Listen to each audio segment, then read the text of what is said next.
What if the place you checked into last night never actually existed? The question echoed like a ghost in Detective Laura Keene's mind as she squinted at the faded sign shimmering in the heat haze of the Mojave Desert.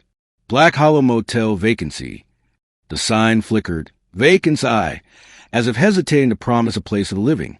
Laura had been driving for 14 hours straight, her government-issue SUV humming low as the asphalt stretched endlessly ahead. She wasn't supposed to be here. The case she was chasing had already gone cold 6 months ago, a string of missing persons along Route 117. Couples, solo travelers, truckers. No pattern, no motive, just gone. Until last week, when a bloody cell phone was found buried in the sand near this very highway. The last photo on it showed something strange, an old motel neon sign, glowing red, half buried by dunes. The same one now standing before her. She parked, cut the engine, and let the silence swallow her. The desert air was thick and unmoving. Even the wind seemed afraid to speak here. The Black Hollow Motel looked like it hadn't had a guest since the 1980s. 12 rooms, all lined in a U shape around a dry swimming pool. Dust coated the windows like frost. A rusty ice machine leaned to one side, frozen in time. A bell jingled softly as Laura pushed open the lobby door. The smell hit her, something between old carpet and mildew. The desk was empty, except for a cracked register book. Then, "Be right with you," a voice called from the back. A man appeared, a little too suddenly. Late 50s, wiry, with eyes too bright for the desert. His name tag read Carl. "Evening, ma'am. You look like you've been on the road for a while," he said, smiling in that small-town way that didn't reach his eyes. "Need a room?" Laura hesitated. Her instincts, the ones honed over years of detective work, screamed no, but fatigue pressed harder. "Just for the night," she said. "Do you get many guests out here?" Carl chuckled, scribbling on a paper form. "Not these days. Used to, back when the main highway ran through. People like to drive fast now. Skip the scenery." Laura signed her name in the guest log and froze. The previous entry was dated April 12th, 2022, 6 months ago, the same week the last couple disappeared. Her pen hovered. Carl was watching her. "Everything all right?" he asked. She forced a nod. "Yeah, long drive." He handed her an old brass key, room 9, and gave directions with a thin smile. "End of the lot. Don't mind the lights. They flicker sometimes. Old wiring." As she turned to leave, he added, almost casually, "Don't go outside after midnight. The desert's not kind to strangers." Room 9 creaked open like it was waking from a long sleep. Inside, the air was stale but cool. Floral curtains. Stained carpet. A TV from another century. She set her bag down, unbuttoned her coat, and glanced around. The phone on the nightstand caught her attention. It was an old rotary model, the kind you rarely saw anymore. Its cord was cut clean through. Weird. She sat on the bed, jotting notes into her case file. Location, Black Hollow Motel. Possible connection to Route 117 disappearances. Clerk Carl, potentially withholding info. Her head throbbed. The silence pressed in until it became sound itself, a low hum, vibrating through the floor. The TV flickered on by itself. A blank gray screen. No signal, but faintly in the static. She could swear she saw a shadow moving. She got up, heart pounding, and pulled the plug. The screen went dark, but the faint hum continued. That's when she noticed it. The bathroom door slightly ajar. A slow drip echoed inside. She stepped closer. The mirror over the sink was cracked down the middle, splitting her reflection in two. The drip came from the bathtub faucet. She reached out to twist it tight and froze. There was something etched into the porcelain of the tub, faint like fingernail scratches. "Help me. Room 9. Her breath caught. She blinked, leaned closer. The letters were fresh.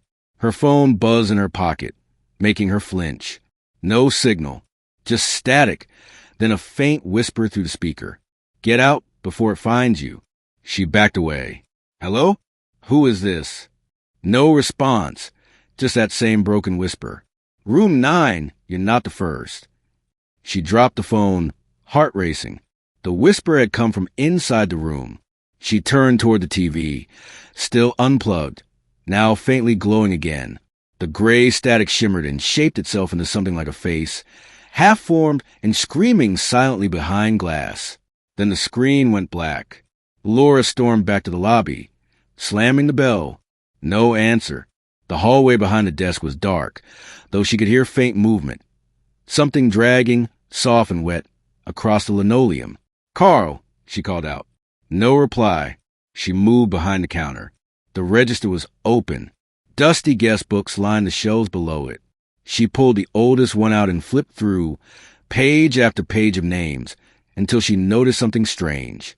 Every guest who had stayed in room 9 had a small cross drawn next to their name.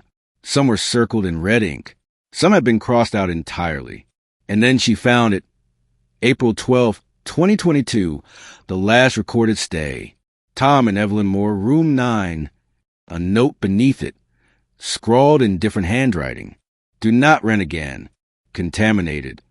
The sound of a door creaking made her whip around. A dark shape stood at the far end of the hallway. It wasn't Carl. The figure tilted its head slightly. Its outline was human, but wrong, as if the joints bent backward. The light flickered, and it was gone. Laura drew her gun, breath trembling. "Show yourself." Silence. Then a voice right behind her. "You shouldn't have come back." She spun empty air. The front door swung open on its own, the desert wind rushing in. She bolted outside, scanning the lot. Every door of the motel was wide open now. All 11, except hers. Room 9's door was shut tight, and from inside it came the faint sound of running water, and someone softly crying. The desert at night felt like a living thing. It didn't move, yet it pulsed, a low, invisible heartbeat vibrating beneath the ground. The heat of the day had drained into the earth, leaving behind an eerie stillness, as if the world itself was holding its breath. Detective Laura Keene stood in that silence, staring at the dark row of motel doors swaying in the wind.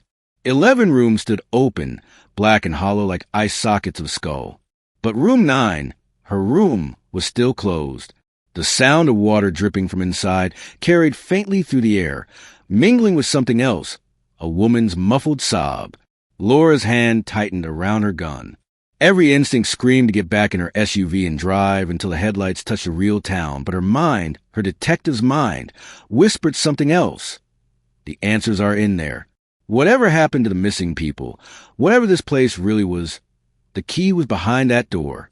She stepped forward, boots crunching over gravel, her shadow long and trembling under the flickering neon. As she reached the door, she noticed something she hadn't before. The brass number 9 wasn't bolted in like the others. It looked newer, polished, as if someone had replaced it recently. She reached for the doorknob, but the moment her fingers brushed it, a static jolt shot through her body, like touching a live wire. She yanked her hand back with a hiss. The knob was ice cold, colder than the desert night should allow. She tried again, wrapping her sleeve around her hand this time, and turned it slowly. The door creaked open. The sound of water was louder now, echoing from the bathroom. She stepped inside. The lights flickered once, twice, then steadied into a dim, sickly yellow glow. The air smelled faintly metallic, blood, or something close to it. The curtains rippled though the window was closed. On the bed lay her phone, screen-lit, still showing the missed call from unknown. The message it had whispered earlier still echoed in her skull. "Get out before it finds you." She forced herself toward the bathroom. "Hello," she called. "This is Detective Keene. Is someone in there?" The crying stopped. Her pulse hammered in her throat as she nudged the door open with the barrel of her gun. The room beyond was empty. No woman, no intruder. Just a cracked mirror and the old clawfoot tub filled with several inches of dark water. The faint reflection of her flashlight shimmered on the surface. But the water wasn't rippling from her movement. It was pulsing, expanding and contracting like a heartbeat. Then she saw it. Something floated just beneath the surface. Pale skin, hair drifting slowly like seaweed. She dropped to one knee, reached forward, and the figure vanished. The water went still again, perfectly flat. Her reflection returned, fractured by the crack in the mirror. She was alone, except she wasn't, because in that fractured reflection behind her shoulder stood a man, blurred, almost transparent, his face twisted with silent rage. Before she could turn, the lights exploded, plunging the room into darkness. The gun went up instantly, her breath ragged, every nerve in her body screaming. She swept the flashlight across the room. Nothing, just peeling wallpaper and her own trembling hand. The motel had gone dead silent again. No hum, no crying, no dripping water. Then came the voice, faint, low, right beside her ear. He never left, you know. Laura spun around, flashlight slicing through the dark. Empty space. But the words lingered, whispering from somewhere deep in the walls. She backed into the main room, her heartbeat deafening. The air had grown colder. A soft thump echoed from outside, then another, closer. She moved to the window, peeled back the curtain, and saw something in the parking lot. A figure standing by the pool, motionless, looking straight up at her window. The pale glow of the sign flickered overhead, and for a split second, she could see its face. It was Carl, the motel clerk, but his expression was wrong. His eyes were wide, glassy, and his mouth hung open as though trying to form a scream that would never come. He raised one trembling arm and pointed directly at her window. Then he collapsed. Laura rushed out the door, her boots hitting the gravel hard. "Carl!" she shouted, running across the lot. The neon sign buzzed above her head, casting bloody light across the cracked pavement. The pool's water shimmered in the dark, too still, too reflective. When she reached Carl's body, she dropped to her knees, checked his pulse. Nothing. His skin was cold, impossibly cold, like he'd been lying there for hours, not minutes. But she'd just seen him standing, alive, second ago. His throat bore strange marks, not bruises, but deep impressions, like the grip of a hand with too many fingers. Something brushed against her neck. She froze, slowly looked up, and saw ripples spreading across the surface of the pool. A shape was moving beneath the water. It was massive. The ripples quickened. A faint bubbling sound rose to a hiss. Then something broke the surface. Not a person. Not quite. A figure, pale and bloated, its mouth gaping open, eyes white and unseeing. Another followed. Then another, until the pool was alive with silent, writhing bodies pressing against the water's surface like insects trapped beneath glass. Each face was different, but each looked familiar. She recognized them from the case files. Every missing traveler from Route 117. She stumbled back, trembling. Carl's body twitched beside her. His head jerked once. Then his mouth opened, too wide, and water began pouring from it. Gallons of dark, murky water spilling onto the ground, forming a small stream that ran toward her boots. Laura screamed, stepping back, but the water was following her. It pooled around her feet, rising fast, reflecting the flickering neon like liquid fire. Then she heard a woman's voice again, whispering from somewhere beneath the surface. "You opened the door, Laura. Now it knows you." Her SUV keys jingled in her hand as she turned and ran. She didn't look back. The motel loomed behind her, glowing red in the dark. The sign flickering between vacancy and a no vacancy, like it couldn't decide which was true.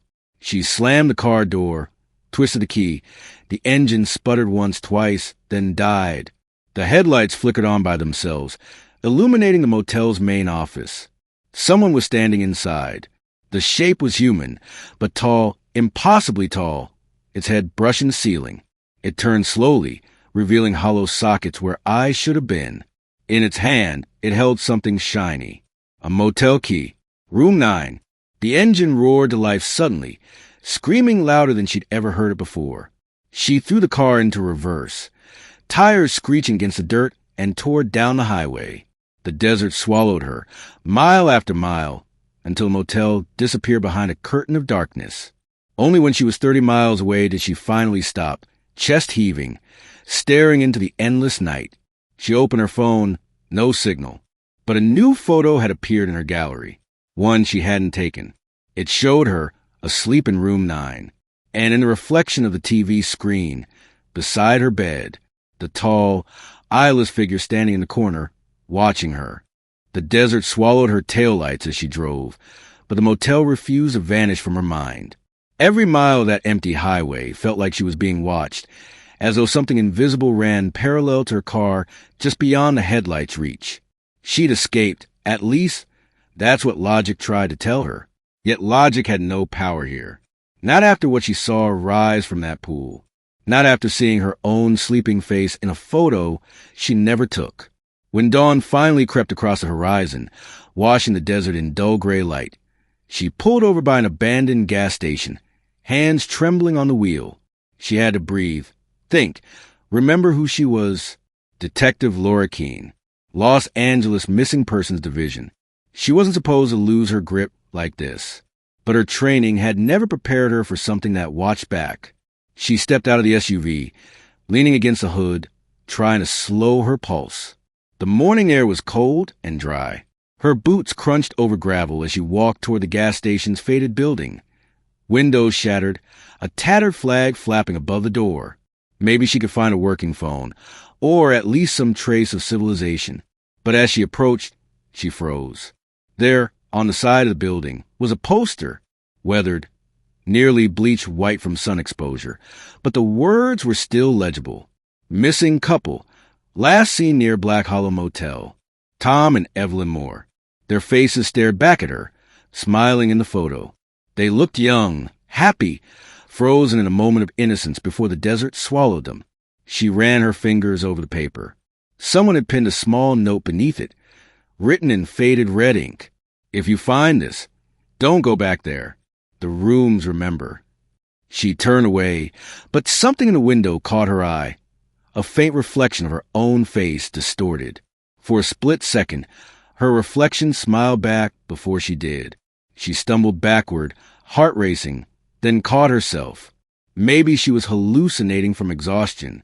Maybe she got back into the SUV and tried the radio, hoping for static, music, anything. After a few minutes of silence, a voice broke through, low, faint, almost drowned by white noise. You left something behind, Detective. Her hand froze on the dial. Who is this? She demanded, leaning closer.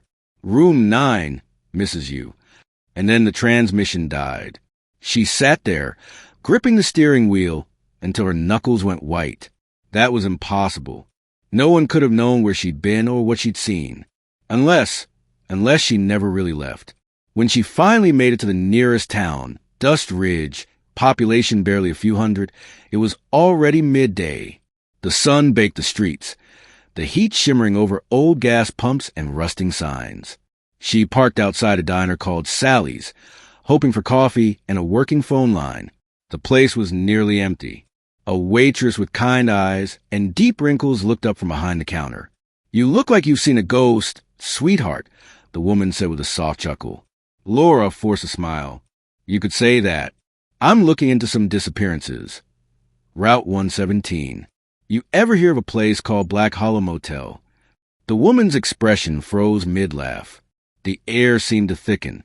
For a moment, no one in the diner moved. Then the waitress leaned forward, voice low. I thought they tore that place down years ago. Laura frowned. It's still there. I stayed there last night. The woman shook her head slowly, whispering more to herself than to Laura. Honey, that motel burned down in 1999. There were people inside. They never found all the bodies. The coffee in Laura's cup rippled as her hand trembled. That's not possible. I talked to the manager. Carl. He was there. The waitress went pale. Carl? Carl Hutchins? Ma'am, he was one of the people who died in that fire. Laura didn't answer. Her stomach turned, her mind spinning. She had seen him, spoken to him. His name had been on the tag. There was no mistaking it. Do you have any records of that fire? She asked finally. The woman hesitated, then nodded toward the corner of the diner where a small corkboard hung, cluttered with local news clippings. Laura stood and scanned the yellowed papers until one headline stopped her cold. Black Hollow Motel tragedy. Owner found dead in basement with guests. She tore the clipping down and read the article. It mentioned 12 victims. The owner, Carl Hutchins, was found dead in the basement along with several guests. The fire had started near the electrical panel. Though the cause was never determined, most of the bodies were unidentifiable, and strange symbols were reportedly found burned into the basement walls. Laura folded the paper and slipped it into her pocket. Her hands shook. None of this made sense. She'd seen the motel intact. She'd stayed in room 9. But if the motel had burned down 25 years ago, then what had she just walked into? She thanked the waitress, left cash on the counter, and walked out into the blazing sun. The town sheriff station was just across the street, a squat brick building with a faded flag fluttering in the heat. Inside, she met Sheriff Dan Holden, a broad man in his 50s with skeptical eyes. When she told him her story, he leaned back in his chair, arms crossed. "You're saying you stayed at a place that burned down in '99? You sure you weren't at some other motel?" "I'm sure," Laura said. "I have photos. Evidence." She showed him the image on her phone, the one that had appeared on its own. But now the screen was blank. The gallery was empty. Every photo, every video, gone. Holden sighed. "Look, I don't know what's going on here, but if you're dead set on chasing ghosts, we've still got the case files from the fire and archives. Basement storage." They descended the creaking stairs into the dimly lit basement. Rows of old cardboard boxes filled the shelves. Holden found one labeled Black Hollow 99. Inside were photos, scorched motel keys, melted fragment of signage, and a single VHS tape sealed in an evidence bag. Written across it in fading black marker were the words, "Security footage, night of fire." Holden frowned. "We never managed to play this thing. Tape's damaged, and the old player died years ago." "I can fix it," Laura said. "Please, I need to see what's on it." After some hesitation, he handed her the bag. "Be careful, detective. Sometimes the dead don't like being watched." Back in her motel room in Dust Ridge, she set up her laptop and borrowed a VHS converter from a local thrift store. The tape hissed and stuttered as it started to play. Static. Then a grainy image of the Black Hollow Motel lobby appeared on screen. Carl Hutchins stood behind the desk, smiling at the camera. A woman walked in, her features fuzzy, distorted by tape degradation. But her posture, her haircut, even the way she carried herself, Laura froze. It was her. She watched herself walk to the counter, sign the book, take the key for room 9. Then the video cut to static again before flickering back on, this time showing the motel engulfed in flames. People running, screaming. Carl turning toward the camera, mouth moving as if shouting something. Then darkness. She rewound the tape, squinting at the final frames. There, in the last second before the screen went black, she saw it, a reflection in the motel window. The same tall, eyeless figure from before, standing behind Carl, one hand on his shoulder. Her heart pounded. If that footage was real, then somehow she'd been recorded on a tape from 25 years ago. She leaned closer to the screen, and the TV flickered once more. This time, the grainy image was live. The timestamp read tonight's date. The camera panned slowly down a dim corridor, the Black Hollow Motel's hallway. It stopped at a door. Room 9. The doorknob turned by itself. And from the speakers, faint and distorted, came her own voice, whispering. "You shouldn't have watched it, Laura." The desert night stretched endlessly as Detective Laura Keene sat frozen in front of the flickering TV. The tape's image, the live feed, refused to vanish, no matter how many times she pressed the power button. Her trembling fingers unplugged the converter, yanked the cords from the wall, but the static continued to dance across the dark screen, as if powered by something that didn't need electricity at all. The timestamp still read 11:42 p.m., tonight's date. The faint hum of the recording filled the room, like breathing. Then, just for a heartbeat, the image shifted. The camera's view trembled, zooming closer to that old wooden door marked 9. The knob turned again, slowly this time, like whatever stood behind it wasn't trying to open it, but remembering how. Laura stared until her reflection, in the dark glass, seemed to waver, merging with the footage itself. Her reflection blinked once, then twice, then stopped blinking altogether while she still did. A surge of fear ripped through her chest. She tore the plug out of the wall and stumbled back, panting. No, no, this isn't real. But the words sounded hollow, because deep down, she wasn't sure what real meant anymore. Sleep was impossible that night. Every sound, the creak of the motel pipes, the low wind scraping sand against the window, felt like something moving closer. When dawn finally arrived, gray and weak, Laura knew what she had to do. Logic had abandoned her somewhere between the highway and that cursed pool, but one thing remained clear. She couldn't leave this unresolved. She couldn't let that thing, whatever it was, keep claiming people. So she went back. The drive back to the Black Hollow Motel was silent, except for the hum of the engine and the dry hiss of the wind. The desert felt emptier than before, like even the animals had learned to avoid the stretch of land. When she finally crested the last hill, the motel came into view. Its sign, Black Hollow Motel, vacancy, still flickered faintly, fighting to stay alive against the daylight. But something was different. The air shimmered around the building, the horizon behind it bending slightly, as if the heat was warping more than light. It was warping reality itself. Laura parked near the entrance and stepped out, her boots crunching on the cracked pavement. The silence was total again. Even the buzz of flies was gone. She half expected the front door to be locked, but it opened easily, the faint jingle of the bell echoing too loudly through the empty lobby. The front desk looked untouched, as though no time had passed. The register book still lay open, the last signature still hers. But as she turned the page, she noticed something chilling. The ink from her own name had begun to bleed, spreading across the paper like veins. It pulsed faintly under the light, as if alive. Her flashlight beam swept the counter. The dust was undisturbed except for one thing, a set of old motel keys laid neatly in a row. Room 1 through Room 9. The rest were missing, and the key for Room 9 was damp. She picked it up, hesitating. Her reflection in the metal tag rippled faintly, not quite matching her movements. "Carl," she called, voice steady though her heart was anything but. "I know you're here. I know what you did." The air shifted. A faint scratching noise came from behind the counter.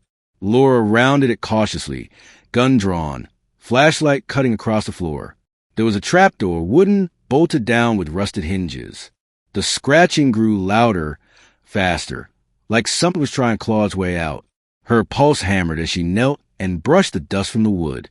Faded letters were carved into the surface. She leaned closer to read them. "It waits below." The hinges shrieked as she pulled the door open. The smell hit her first, wet metallic, old. A set of stairs descended into darkness, the kind of black that seemed to drink in light. She took a deep breath. "You want to be found," she whispered, and started down. Each step groaned under her weight. The deeper she went, the colder the air became, until her breath fogged in front of her. The walls were concrete, but they pulsed faintly, damp to the touch, as though the building itself was alive. When she reached the bottom, her flashlight beam caught something. Shelves lined with old VHS tapes, hundreds of them, stacked floor to ceiling. Each one was labeled with a date and a name. She stepped closer, reading them one by one. Tom and Evelyn Moore, April 12th, 22. Sergeant Daniel Owens, August 19th, 18. Rebecca Hall, March 2nd, 16. Every missing person from Route 117 had a tape, and then she found one with her own name on it. Laura Keene, October 15th, 24. Her throat tightened. That's impossible. The shelves ended at a small table against the far wall. On it sat an old TV set, still powered somehow, its screen glowing dim blue. A single tape was already inside the player, the label long since worn off. Without thinking, she pressed play. Static filled the room. Then an image appeared. A man's face, close to the lens, his expression desperate. "My name's Carl Hutchins," he whispered. "If you're watching this, it means you found the tapes. It means it's too late for you, too." He looked over his shoulder, eyes wide. "It feeds on us, on our memories. Every guest who checks in, it keeps them here. Not their bodies, their moments. It records them, plays them back, forever. It wants to be remembered." Something heavy thudded off camera. Carl flinched. "You can't destroy it. You can't even leave. You'll think you did, but you'll end up right back here." This place isn't in the desert. It's between. Then the feed cut to static again, but a faint shape lingered, tall, eyeless, stepping into frame. Carl's scream was the last sound before the tape went dead. Laura stood frozen. Between what? She wanted to ask. Between worlds? Between life and death? The air grew colder. The static on the TV shifted again, and a live image replaced the recording, grainy, colorless. It showed her standing there in the basement, exactly as she was now. Her flashlight flickered. The camera on the screen began to move closer. She looked around, heart hammering. There was no visible camera in the room, no equipment, yet the image zoomed in, slowly closing in on her face. Her reflection on the screen tilted its head, but she didn't move. Then from behind her, a voice spoke softly, almost kind. It's been waiting for you, Laura. She spun around. There, standing at the foot of the stairs, was Carl, but his face was wrong. Half burned, one eye melted into a hollow socket, the other filled with flickering static. His clothes hung in tatters, his hands slick with something dark. You shouldn't have come back, he said, his voice a blend of echo and static. It's hungry again. She raised her gun, but her hands shook. What is it? What's here? Carl smiled, a broken, sorrowful thing. The room, the recordings, the hollow itself. You saw the tapes. It keeps time, not people. He stepped closer, his burned hand reaching toward her. You're already part of it. Laura pulled the trigger. The shot echoed through the basement, deafening in the small space. Carl's body jerked, but instead of blood, static spilled from the wound, swirling like smoke. His form shimmered, collapsing into a wave of flickering light that sank into the floor. The TV screamed. High-pitched static filled the air until she dropped to her knees, covering her ears. The shelves rattled. The tapes began to fall, one after another, breaking open and spilling their black ribbons across the floor like veins. The silence after the scream was thicker than darkness itself. It felt as though the basement had swallowed every trace of sound and left Laura alone inside a vacuum where even breathing seemed foreign. The smell of ozone hung in the air, burned metal, scorched dust, and something older like damp stone. The floor beneath her palms was no longer concrete. It felt soft, uneven, pulsing faintly under her touch as if she were kneeling on a giant's vein. Her flashlight, knocked aside by the blast of static, rolled until its beam landed on a single object lying amid the spilled film reels. The key to room 9. It gleamed wetly in the dim light, though she could see no source of moisture. When she reached for it, the air turned cold enough to make her fingers ache. The metal burned her skin like ice. For a moment she considered dropping it, but a voice whispered, so faint she couldn't tell if it came from the room or from inside her skull. You'll need it to leave. She pocketed the key and forced herself toward the stairs. Each step groaned as if the building were aware of her climb. Halfway up, she noticed something wrong. There were more steps than before. The stairs twisted subtly, stretching, folding back on themselves. It took her almost a minute to reach the door at the top, and when she pushed it open, daylight flooded her eyes, too bright, almost artificial. The lobby above was different. It was cleaner now, the walls freshly painted, the carpet new, the desk bell gleamed. Outside the front windows, cars glided along a distant highway that hadn't existed before. For an instant she thought she'd somehow escaped, that she'd stepped forward in time to a renovated version of the motel. But the air was wrong. The light had no warmth. It came from nowhere, casting shadows that didn't match their owners. The front door swung open, and a man stepped inside, carrying a suitcase. He nodded politely at her. Afternoon. You folks have a vacancy. Her mouth went dry. Don't stay here, she said. Please, turn around and leave. The man frowned, confused. Is something wrong, ma'am? Before she could answer, another sound filled the air. A bright chime as a neon sign outside flicked on by itself. Through the window, she read the words glowing blood red against the white daylight. Black Hollow Motel, vacancy. The man smiled. Guess that's my sign. He turned to the counter and rang the bell. Laura grabbed his arm. Listen to me. This place isn't real. You need to get back in your car. But the man's face had already started to blur, features softening like melting wax. He didn't seem to notice. "Can I get room 9? Looks quiet." Her stomach turned to stone. The bell on the counter rang again, though neither of them had touched it. From the back office came the familiar voice of Carl, cheerful and oblivious. "Be right with you." Laura stumbled backward. No, you're gone." Carl appeared exactly as he had the first night, unburned, smiling, eyes bright and empty. "Detective Keene, good to see you again. Forgot something last time, did you?" She shook her head, gripping the gun she'd somehow retrieved from its holster without realizing it. "You're dead, Carl. You burned in that fire. You can't be standing here." He chuckled, tilting his head. "Fire? Oh, that's just a story we tell new guests. Adds character." His smile widened until it cut across his cheeks too far. "Why don't you take the same room? Room 9's open just for you." The word struck her like a physical blow. The new guest, if he was real, took the key Carl offered and headed down the corridor. Laura's voice cracked. "Don't go in there." The man didn't react. He walked away until the light swallowed him at the far end. The hallway shimmered, then folded inward like a collapsing mirror, sealing behind him. Carl leaned over the counter, lowering his voice to a whisper. "You see, it can't let go of you now. The Hollow remembers every guest who tries to leave." He straightened, the cheer returning. "We just reopen whenever we need more stories." Laura's breath came fast and shallow. The edges of the room rippled as though reality itself were breathing. She stumbled toward the front door, but when she threw it open, there was no desert outside. Only darkness, a void stretching forever. The wind howled from somewhere beneath her feet, carrying whispers that sounded like her own name. She slammed the door shut, chest heaving, and turned back toward the lobby. It was empty again. The new guest, Carl, even the bright daylight, all gone. The walls had returned to their former decay, wallpaper peeling, dust hanging thick. Only the room 9 key in her pocket proved that anything had changed. She pulled it out and stared at the tarnished metal. The tag was different now.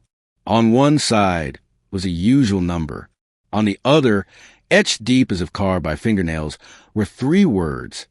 "Don't open it." But she could already hear the door unlocking in her mind. The soft click of the latch turning. The slow exhale of something that had been waiting too long.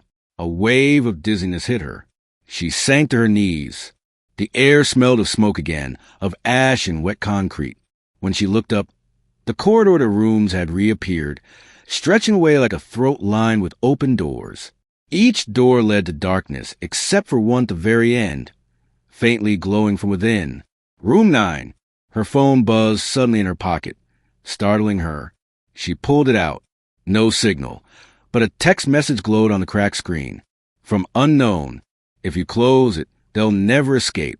She typed back before she could think. "Who are you?" The reply came instantly.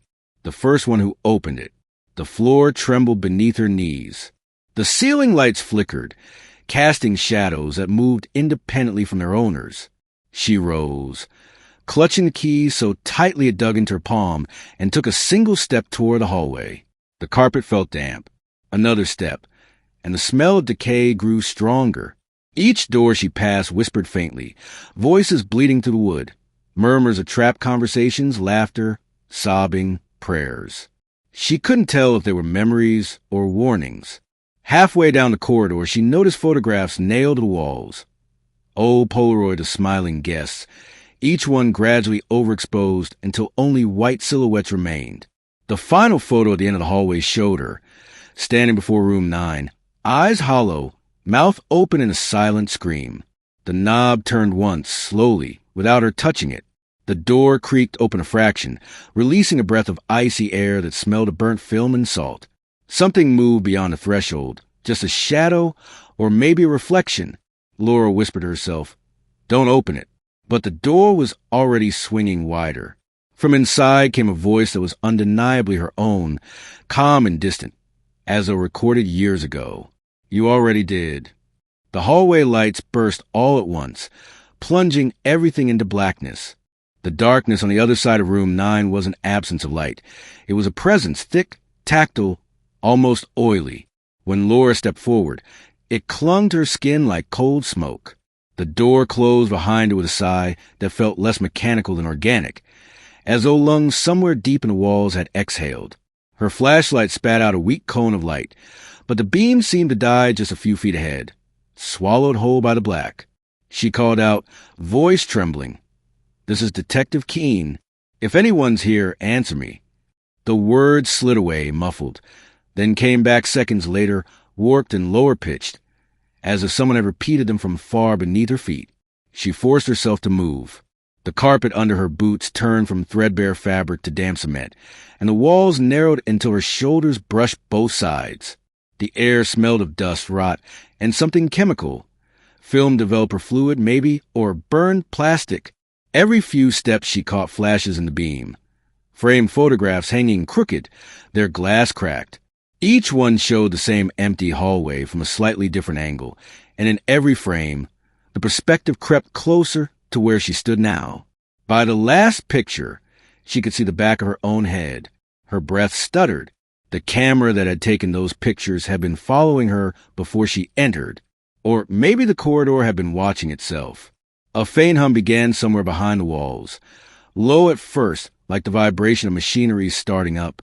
Then the sound deepened until it carried a rhythm, an almost heartbeat-like thump. The light above flickered, revealing a staircase descending directly in the middle of the room, though she could swear the floor had been solid a moment earlier. A thin mist rolled up from below, carrying a chill that gnawed at her bones. She wanted to run, to slam the door and drive until sunrise, but the detective in her, the part that still believed answers existed, made her grip the rail and start down. The steps spiraled endlessly. The hum grew louder until it became a chorus of whispers overlapping in languages she didn't know. The farther she descended, the more the whispers formed words she did understand. Her own name, repeated by dozens of unseen mouths. The stairwell opened into a cavernous space lit by the weak flicker of old film projectors. Their reels spun, casting moving images on the curved concrete walls. Laura turned in a slow circle. Each projector played a different scene. Families eating dinner in motel rooms, couples laughing in bed, truckers watching television. All moments of ordinary life. But the images didn't loop normally. They decayed, melted, reversed, then played again, as if the film itself refused to die. Then she saw them. Dozens of figures stood in the shadows between the screens. At first she thought they were mannequins, posed in the still light, but when her beam crossed one, it flinched away. They were human, or had been once. Their skin was pale, translucent, their eyes milky white. Some clutched Polaroids at their chests. Others simply stared at the projections of their own former lives. When she whispered, "Who are you?" one of them turned its head, the motion jerky, like film skipping frames. A woman's voice drifted out, weak but articulate. "Guess." We stayed. We watched. Laura's pulse hammered. "How long have you been here?" The woman's cracked lips formed a smile that wasn't relief but resignation. "Until the reel ends." "It never ends." She raised a trembling hand and pointed to the largest projector at the far wall. "That one's yours." Laura followed the gesture. The screen showed a grainy image of her walking into the motel lobby, signing the register, talking to Carl. Every moment she'd lived since arriving was being replayed there, seconds behind real time. And on the film's edge, almost hidden in the flicker, loomed the tall, eyeless figure, always just behind her, following from scene to scene. She turned off her flashlight, half hoping the darkness would swallow the images. But the projectors kept glowing. The whispering crowd shuffled closer, their bare feet dragging against the floor. She raised her gun. "Stay back." They froze, then as one, lifted their heads toward the ceiling. The humming deepened into a roar that made the floor vibrate. The projectors dimmed, and a huge crack split the far wall. From it poured black water, thick as oil, spreading fast across the floor. The spectral guests didn't flee. They stepped calmly into it, sinking without resistance, their forms dissolving as though welcoming an old friend. The water stopped at Laura's boots, quivering. She took a step backward, but the key in her pocket pulsed warm, almost alive. A new whisper emerged. not from the room but from inside her own mind. If you leave them, it will follow you again. The logic was insane, but logic had died long ago. She crouched, staring at the black water. Her reflection stared back, and beside it, another shape, taller, faceless, waiting. It didn't attack. It simply extended a hand toward her reflection, inviting. Her chest tightened. "What do you want?" she demanded. The voice answered from everywhere and nowhere, smooth and hollow. A witness. Every story needs one. The projectors blinked out, plunging the cavern into total darkness. The next sound was a click of a reel restarting somewhere behind her, followed by faint footsteps, wet, deliberate, approaching. She raised her gun again, though she already knew bullets wouldn't matter here. The footsteps stopped just beyond reach. She could feel it breathing, cold air grazing her cheek. Then came a whisper, soft and now almost tender. "You open the door. Now open the rest." The floor gave way beneath her. She plunged into freezing black water, the light above ceiling as the stairwell collapsed. Her lungs burned as she sank, arms flailing, eyes open in the murk. Shapes moved beside her, those same pale guests, drifting peacefully downward. The current twisted, pulling her toward a faint golden glow below. She realized it wasn't light at all but fire, flickering far beneath, illuminating the ruins of another building submerged under layers of time. The original Black Hollow Motel, its rooms still intact, burning silently underwater. Her fingers brushed the handle of a door drifting by. Room 9's door, torn from its hinges. She grabbed it to steady herself, but the instant she touched it, the world shifted again. The water vanished. She was standing, drenched, in the motel parking lot under a moonless sky. The neon sign buzzed weakly above her, its letters half-lit. BLA Hall Motel. Smoke curled from the building's windows. Somewhere inside, a man screamed. Laura staggered forward, coughing, the weight of the key heavy in her palm. Her watch was gone. The horizon showed no hint of dawn, just endless night. Behind her, the desert stretched in every direction, but the highway had disappeared. The only road led back toward the motel. She whispered to no one, "What year is it?" And from the dark doorway, Carl's burned voice answered, calm and almost relieved. "Still the night of the fire, detective. You just arrived." Heat rolled across the parking lot in waves that shimmered like mirages, yet the air itself remained cold, sharp enough to sting her lungs. The building burned without sound. Orange light pulsed behind cracked windows, licking at curtains that refused to crumble. Laura stood frozen halfway between the lot and the lobby, water dripping from her hair, her badge catching the light like a coin at the bottom of a river. The smell was all wrong. No smoke, no char, just ozone and wet concrete. It felt less like fire and more like time itself smoldering. From the open doorway, Carl's silhouette wavered, half ash, half flesh. The same voice that had greeted her on her first night emerged now through the roar of flames, oddly polite. "You wanted to see the truth, detective. Every investigation ends with reconstruction, doesn't it?" She raised a pistol that had somehow followed her through the flood, though the metal steamed in the heat. "What is this?" The words scraped her throat. "Where are we?" Carl stepped into the light. His features shifted from the kindly clerk she remembered to the burned mask she'd seen in the basement, and back again, flickering frame by frame. "We are in the film," he said simply. "The night everything began. It replays itself for anyone who refuses to forget." He tilted his head, the skin of his neck crackling like paper. "You wanted to solve the disappearances. You're standing in the moment that created them." Behind him, a woman screamed. Laura's instinct surged. She sprinted past him into the lobby. The interior looked intact for a heartbeat. Carpet clean, furniture upright, before the illusion fractured and smoke poured from the walls. Guests ran to the corridor, faces blurred by motion, clutching suitcases, photographs, each one trying doors that melted into the plaster before their hands could grasp the knobs. The ceiling lights exploded one after another, and the wallpaper curled inward, revealing film reels running inside the walls like veins. The building wasn't burning. It was developing. She grabbed the nearest fleeing man by the shoulders. His skin was hot but dry, eyes wide with confusion. "How did it start?" she shouted. "What caused the fire?" He blinked, and the pupils of his eyes spun like reels. "She opened it," he whispered. She wanted the moment to last forever. Then he was gone. Simply gone, leaving behind a shadow scorched onto the floor. The word struck her like a blow. She opened it. Laura turned toward the hallway, leading to room 9. Even through the rising smoke, she could see it. Door half ajar, golden light spilling out. Something behind it moved rhythmically, almost breathing. Each pulse sent a ripple through the burning walls. She moved toward it, step by careful step, while Carl's voice followed her like an echo from past. "Before the fire," he said, appearing at her side, though she hadn't heard him approach. There was a guest who brought a camera. She filmed everything. Sunsets, insects on the glass, her husband sleeping. She said the world moved too fast. That film could trap what life forgot. When she asked to see the basement, I told her no, but she found the door anyway. Laura's throat tightened. Evelyn Moore. Carl nodded slowly. She believed every picture was a small resurrection. When the projector jammed, she forced it open.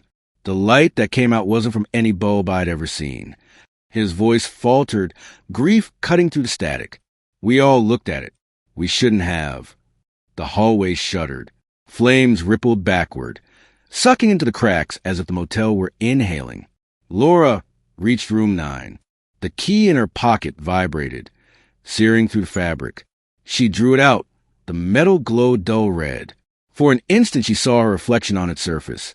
Not burned, not exhausted, but younger, sitting behind a desk piled with missing person reports, promising herself she'd solve one more case before retirement. The image mouthed words she couldn't hear. Inside room 9, the light pulsed brighter. The fire stopped entirely, froze in midair. Tongues of flame hung motionless, each curl of smoke a sculpture. Laura pushed the door open and stepped through. The room was empty except for an old 16mm projector set on a table. The film ran through it endlessly, though the reel never depleted. On the wall opposite, the image of a desert highway flickered. Her SUV parked on the shoulder, her own figure walking toward a sign that read Black Hollow Motel. The film looped again and again, her motion jerky, puppet-like. Every repetition, her outline grew dimmer, while the shadow walking behind her became clearer. Carl stood in the doorway, watching. "That's the first frame," he said softly. The motel was supposed to die that night. The projector should have melted, but she wanted permanence. You can't give permanence to time without paying a price. Laura stepped closer to projection. The surface of the wall rippled, as though it were liquid. "If I destroy it," she asked, "you erase the real," Carl answered.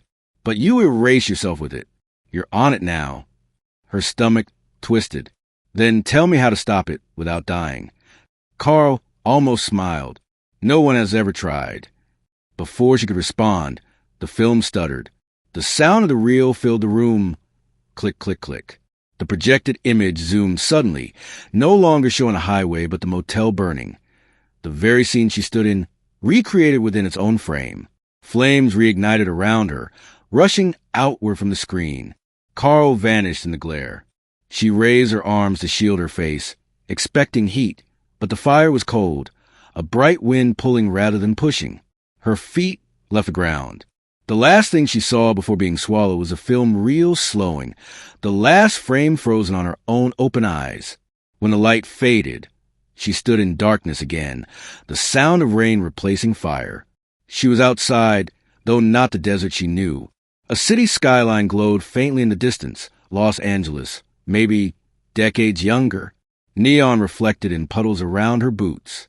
The sign of a motel across the street blinked lazily. Black Hollow Motel INN. Grand opening 1958. Laura's breath caught. The air smelled new. Somewhere inside that pristine building, she could already hear a projector starting to roll. Rain sheeted down across the newborn highway, soft and steady, turning the world silver. The sign above the new building glowed proudly. Black Hollow Motel INN vacancy. Its neon flicker steady, uncorrupted. Laura stood across the road, drenched, staring to the curtain of rain. It was all here. The fresh paint, the still warm concrete, the smell of ozone and possibility. Yet every instinct screamed that she was walking backward to the same nightmare, watching the birth of a place that would one day consume her. She crossed the street. Each footstep felt heavier than the last, the ground sucking faintly at her soles. Through the glass doors she could see people laughing, shaking hands, checking in. Among them, young Carl Hutchins, alive, whole, stood behind the counter, proudly giving a key to a couple she recognized from the missing persons files. Tom and Evelyn Moore. Evelyn held a camera, the old wind-up 16mm she'd seen in the basement reels. She turned suddenly, and for an instant her gaze locked on Laura through the window, eyes sharp and curious, as though she could see through time itself. Then she smiled, lifted the camera, and filmed. Laura felt the pull, that invisible magnetic thread between a lens and its subject, the moment the reel began to record her. She stepped inside, drenched, breath shallow. "You can't stay here," she said to no one and everyone. "You can't film this." Carl blinked. "Ma'am, are you all right?" "I'm trying to stop it," she whispered, though she wasn't sure if she meant the camera, the motel, or herself. Evelyn lowered the viewfinder, confusion on her face. "Stop what?" "The loop," Laura said. "You started it.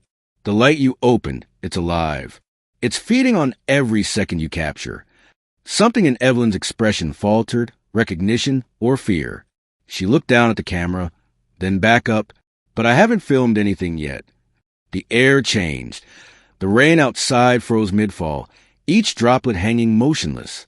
The walls darkened. The brand-new furniture cracked, aged and rotted before their eyes. The fluorescent bulbs dimmed to the same sickly yellow she remembered. Carl stumbled backward, staring as his skin blackened, his body aging decades in seconds. Evelyn screamed and dropped the camera. The reel spun free, unspooling across the floor like a slick black serpent. Laura reached down, grabbed into the film, and saw images flashing across it faster than thought. Every face, every guest, every night since the motel's opening, all trapped inside that single length of celluloid. The whispers rose around her, desperate and pleading, the voices of the guests begging not to be forgotten.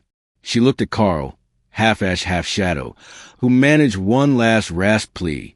And the real detective. Laura struck a match. The flame hissed in the frozen air, but held. She touched it to the film.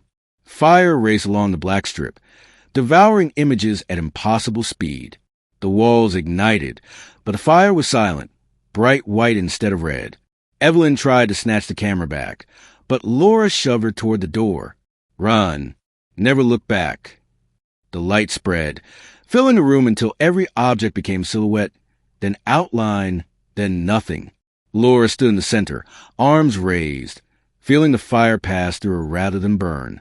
One heartbeat, then another, and she whispered into brightness, "No more guests." When she opened her eyes again, she was sitting in her SUV on a sun-bleached road. The desert stretched unbroken to the horizon. In her rear-view mirror, the landscape was empty. No motel, no sign, no trace of pavement disturbed. Only sand and the distant shimmer of heat. Her phone buzzed once. A new message from unknown. "It remembers you, but only you." She exhaled slowly. "That's enough." She dropped the phone on the seat, started the engine, and drove until the road curved out of sight. The desert wind erased her tire tracks behind her, grain by grain, until the place where Black Hollow had stood was nothing but silence. And somewhere deep beneath the sand, a single frame of unburned film fluttered, catching a ray of sunlight before the wind buried it forever, showing a woman walking away from a motel that no longer existed. Then the image faded, and the reel finally stopped turning.